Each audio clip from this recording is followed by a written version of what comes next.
부처님 오신 날을 기해서 구독자 여러분에게 보통 잘 들을 수 없는 불경 중에서 비화경이라는 게 있어요. 그 비화경 속에 나오는 오탁악세에 대해서 간단하게 설명해 올릴까 합니다. 오탁악세라는 말은 5가지 정말 이렇게 좀 더러운 좋지 못한 세상이라 이런 한 뜻이 되겠습니다. 이미 사람이 살고 있는 곳이라면 피할 수 없는 여러 가지 사회의 각가지 악과 정신적으로 혹은 생리적인 악을 5가지로 분류해서 오탁악세라고 밝히고 있습니다. 흐리고 맑지 못한 부정이 우글거리는 더러운 세상이라는 뜻이 되겠죠. 첫 번째가 그 급탁이라는 건데, 시대가 탁하다는 것입니다. 물의 재난으로 인해서 기근이 계속 일어나는 경우를 급탁이라고 하고, 또 요즘처럼 코로나같이 악성 전염병이 유행하고, 또 전쟁이 그칠 사이가 없어서 한 시각이라도 편안하고 즐겁게 지낼 데가 없는 사회악을 말합니다. 이것을 우리가 급탁이라고 합니다. 그런데 두 번째가 견탁, 볼견자를 씁니다. 삿되고 악한 세상과 계뇌를 가진 자들이 세력을 얻어서 돌아다니고, 올바르게 그리고 착한 생각을 가진 사람들은 그 틈에서 밀려내가 나가는 세상을 통칭해서 견탁의 세상이라고 합니다. 그 다음에 세 번째가 번뇌탁인데, 자기의 것은 아끼고 남의 물건은 탐내며 자질과 실력은 돌보지 않고 권세와 명예 등을 욕심내어 가진 수작을 부리다가 뜻을 이루지 못하면 짜증을 내고 다른 이들을 중상노략하기를 일삼아 정신적으로 악질인 무리들이 우글거리는 세상을 번뇌탁이라고 합니다. 그러면 네 번째, 중생탁. 사람들의 자질이 극도로 저하되어서 견탁의 세상을 좋아하고 번뇌탁의 세상에 사로잡혀 육신이 거짓 하업체인 줄 모르고 영원한 보존을 꾀하는 사람들만이 사는 세상을 이야기합니다. 이것을 중생탁이라고 합니다. 그 다음에 마지막으로 사람들의 수명이 점점 짧아져 가는 세상을 통칭해서 말합니다. 옛날에는 정말 오래오래 살았죠. 우리가 성경을 봐도 900세, 1800세까지 사는 그런 경우를 보는데, 그만큼 오탁에 시달리다 보니까 수명이 짧아진다, 져 있다. 이것을 하나의 명탁으로 보고 있습니다. 그 다음에 이 말이 등장하는 비화경이라는 것을 오늘 잠깐 말씀드리겠습니다. 이 비화는 자비할 때 비자, 그리고 비화, 꽃 화자라 해서 화려할 화자라 해서 자비의 연꽃이라는 뜻을 가진 경입니다. 이 비화라는 말은 석가모니 부처님을 가리키는 말인데요, 이는 석가모니 부처님이 부처님의 정토에 안주하지 않고 사바세계에서 성불하여 중생을 제도해 준 것을 찬양하여 일컫는 말입니다.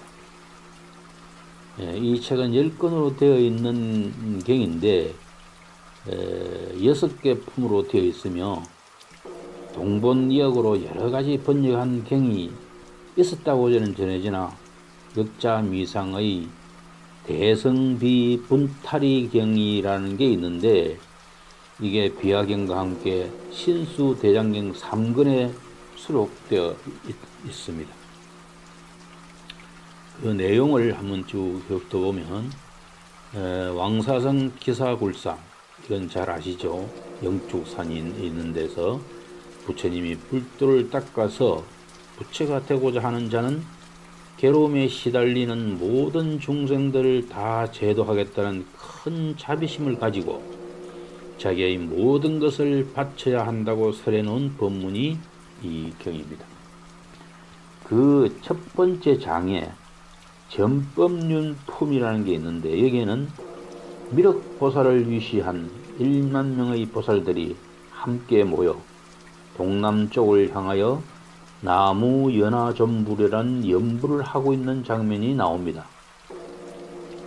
보일강명보살이 무슨 까닭에 이러냐고 부처님에게 묻자, 동남쪽 머나먼 곳에 연꽃 3개가 있는데 거기에 있는 연화부처께서 바로 오늘 새벽에 성불을 하여 밝은 강명을 놓으면서 법을 설하면서 온갖 조화를 부리고 있는 것을 알고 보살들이 지금 그 부처를 찬양하고 있다고 말씀을 하는 내용이 들어 있습니다.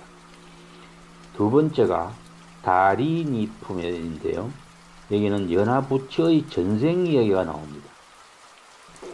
일체의 모든 것을 알게 하는 요해일체 다란이를 소개하고 이 다란이를 배우면 지혜를 얻어 성불을 할 수 있다고 되어 있습니다.